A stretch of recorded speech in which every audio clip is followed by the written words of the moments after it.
You might have heard that live shopping is exploding. And I have to tell you, I have been on Whatnot for a couple of weeks now, and I see why it is. Now, Whatnot is my sponsor, and they are the reason I got on the platform and checked it out. I'm glad they did. They made it easy for me. I'm going to make it easy for you. I love it. Whatnot is where you get great products without paying full price. It's that simple. I'm hooked on their live shows, too. You got to see them. They're so much fun. And I see why Whatnot has climbed to the top of the App Store. And listen, if you're selling online, or maybe you have a storefront and you're hoping people will find your listing or maybe walk in your store, Whatnot flips that, because on Whatnot, you go live and you sell directly to people in real time. And I may admit, although you didn't hear from me, I may have picked up a couple of power tools or so in the past couple of days. I'm just saying. Whatnot, it's the largest dedicated live shopping platform with beauty, collectibles, electronics, luxury, fashion, even cookies, and anyone can sell. In fact, people who sell on Whatnot sell 10 times as much as any other major marketplace. That's because you're not just listing products, you're building real connections with buyers. So whether you're shopping or you're selling, download the Whatnot app today and get free shipping on your first order. Just search WHATNOT, Whatnot, in the App Store and start scoring amazing deals. So I was whining to my wife the other day, said, I need new glasses. And she said, well, get some. I couldn't tighten them anymore. They were scratched. You know the thing, right? But I didn't want to go through the process because you have to make the appointment. You have to spend weeks to get them done. And you got to pay a fortune, right? That's real. But I did. I spent $500 on frames and glasses, and that was cheap. And then I ordered a pair from my sponsor, Zenni Optical, for $70. Zenni is an online eyewear shop, prescription glasses, sunglasses, blue light lenses, starting at under $30. You go to Zenni.com, you pick a frame, upload your prescription, and they ship it to your door. No appointment, no store, no upsell at the counter. And by the way, if you are saying, do I really need new glasses, or do I have to put up with one pair to do everything I need to do for the next 2 years? No! You can get what you want starting at under $30. And if you've never bought glasses online, don't worry about it. I haven't either. Zenni has a virtual try-on so you can see exactly how the frame looks before you commit to buying them, with no salesman looking at you saying, those look good, but these expensive ones would look better. No, you don't get that. I'm excited. I can't wait to get my Zenni glasses and tell you more about them. If your glasses are overdue for a refresh, now's the time. Go to Zenni.com/podcast and use the code podcast15 for 15% off your first order. The styles sell out, so don't sit on it. That's Zenni.com/podcast. Promo code podcast15.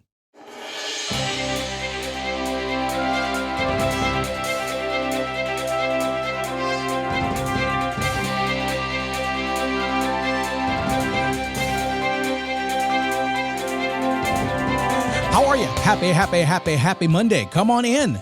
Man, good to have you back. This is kind of like the first real day back to work, back to school, back to normal. Gotta pay those bills. No kidding. We all had fun this holiday season, I'm sure. Every year this time, when we start talking about success and making plans for the new year, I always go back to a story that impacted me a long time ago. I was about 26 years old. I was in the mid-'80s when I had a meeting with Jerry Seinfeld. And this time of year, I always want to tell that story because it's impactful to me. And every time I tell it, it's impactful to somebody else. You may have heard it because it's around the internet, but I was there. I was probably the guy that started it. It's coming up. It is a daily boost from motivationtomove.com, the positive boost you need every single day. If you don't have my Perfect Week Planner, go to perfectweekplanner.com and get it. Get this small PDF. It's one page. And look at it and say, this looks so simple, it can't possibly work. Go ahead, doubt me if you will. But then watch the video where I say it's so simple, it works. Kind of different than you were thinking. Watch the video and then try it 2 times. This week and next week. Watch what happens. Perfectweekplanner.com. All right, it's Monday, so I have to start with my question. We started in the question of homework way back in 2006. This podcast started in 2004. It's not this one, but I did. We started this in 2006. And my listeners were saying, Scott, can you give me some homework? I'm like, why should I give you homework? Because I don't want to do homework. And they said, we need some homework. I said, well, just listen, absorb, soak it up. No, we need some homework. I said, okay, here's your homework. One question. How's my life going? If I were asking you, I'd say, how's your life going? You're going to ask it to yourself, so it's how's my life going? 3 possible answers. It's going really good. How do I keep it? It's going really bad. How do I change it? It's somewhere in the middle. I'm sitting on the fence, getting splinters on my ass. Why am I doing that? So technically, if you're a kind of person who pays attention, that was 6 questions. But because we like to simplify things around here, our word for the year, simple, I just squeeze it down to 1 question. How's my life going? Here's what happens. If you'll take about 30 seconds today, I promise you, after the show, and just think about that, you're going to get some answers. And then the rest of the day, your reticular activation system is going to kick in. It's going to look for ways to make the changes you now know and are aware of that you need to make. It's very powerful. Do not poo-poo this, okay?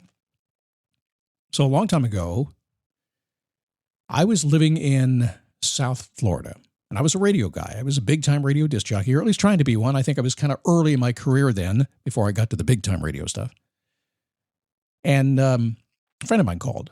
His name was Rob. I know that because I had to look it up. Actually, he wasn't that good a friend. He was a promoter. He promoted things, events.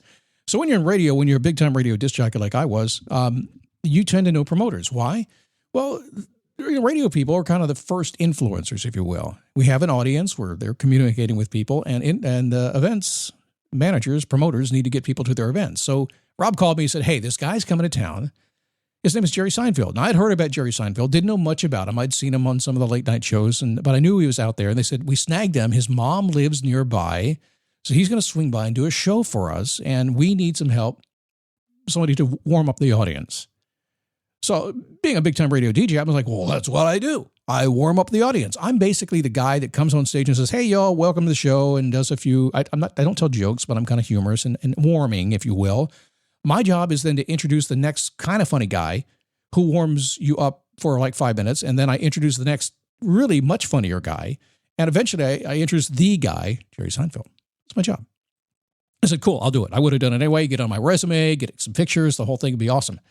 So he said, listen, I'll pay your bar tab, which was like nothing because I was nervous, and I'll buy you some dinner, which was like chicken wings, and you can hang out with Jerry before the show. I said, whoa, I can hang out with Jerry? Yeah. Jerry he was on the rise right then. Now, it was 1986. He did not have his show yet. It was still in what they call development, the show about nothing, which is just a huge, huge, huge show. And they were still working on it. So he was doing what comedians do. If you haven't ever paid attention to a comedian's job, it's a hard job.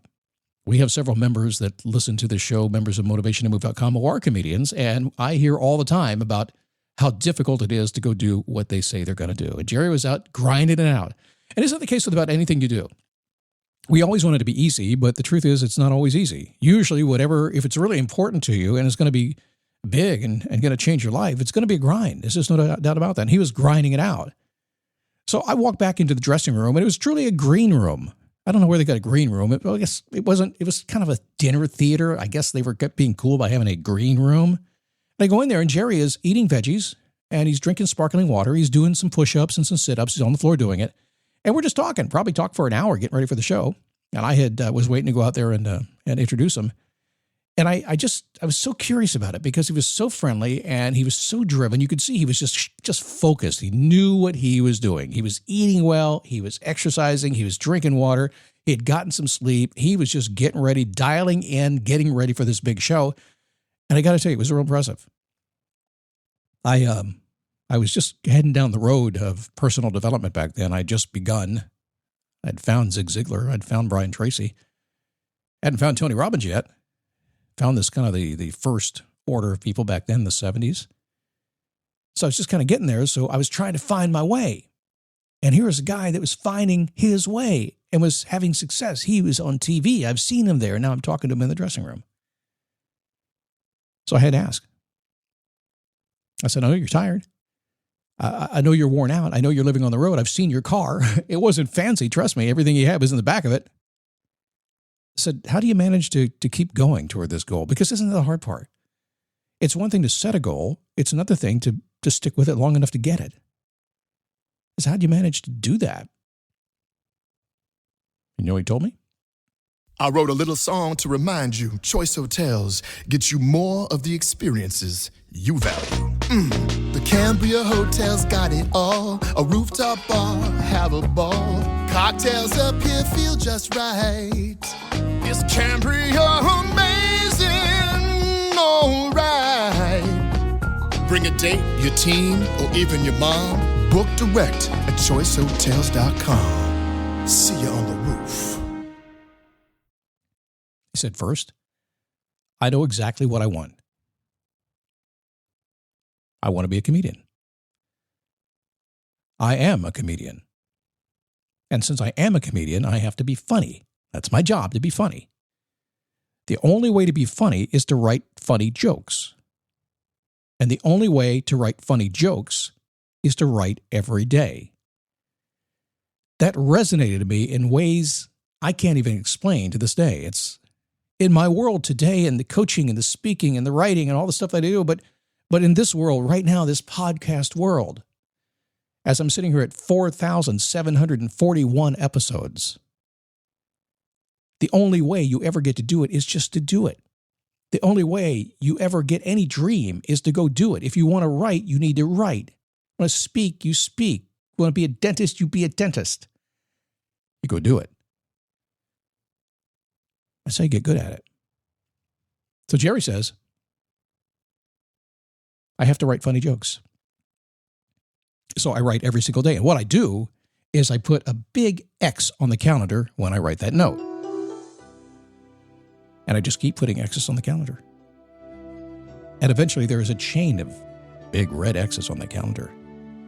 And my goal is not to break the chain.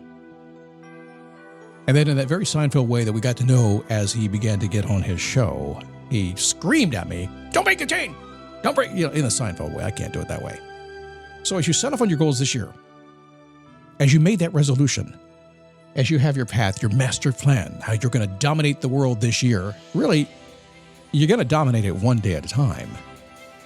And all you have to do is not break the chain. Just keep it going and going and going. And by the way, what happens if you do break the chain?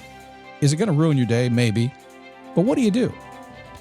Well, you just start up again. If you're going on a diet and you screw up at lunch, you eat too much, at dinner, go back on your diet. Eat too much dinner, go to bed, get up in the morning, go back on your diet. Doesn't matter. Miss a day in your journal? No problem. Pick up the next day. Write about how you missed the day in your journal that day. Miss a day at the gym? No problem. Do it tomorrow. Just keep going. Even if you break the chain. It may take you a little bit longer, but you'll get there. Coming up tomorrow, morning routine power. Oh yeah, morning routines are powerful. Everybody's into them. Are you doing one? And is it serving you? I have a new version of mine. I'll explain it tomorrow on the Daily Boost.